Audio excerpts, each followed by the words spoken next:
au lendemain de l'augmentation des tarifs sur l'acier et l'aluminium. Illégaux et injustifiés. Ça ne tient pas debout, ce qui fait du côté de l'aluminium, mais il semble que personne n'est capable de le ramener à la raison. Ce matin, le réveil est brutal. Est-ce qu'Ottawa va enfin leur annoncer du soutien? Les libéraux ont été pressés de questions. Que va faire le gouvernement? Il faut bâtir notre économie avec des projets à l'intérêt national. Oui, et il faut négocier avec les Américains.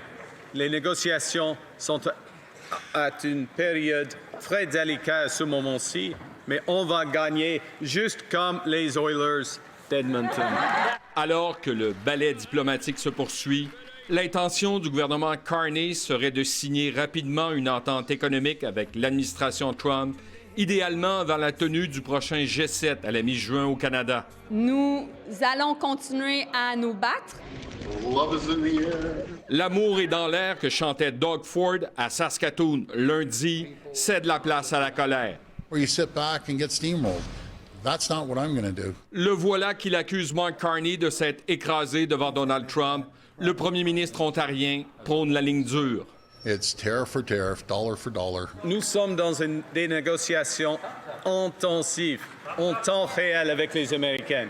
Et en même temps, nous préparons nos représailles.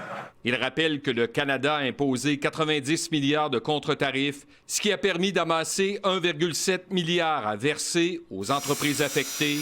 Le Québec pourrait aussi soutenir les alumineries. Pour voir si on peut bonifier les programmes de liquidité, entre autres pour les grandes entreprises. François Legault va se rendre au Salon de l'aéronautique du Bourget afin de tenter d'ouvrir de nouveaux marchés. Ce qu'il faut, c'est de diversifier nos marchés.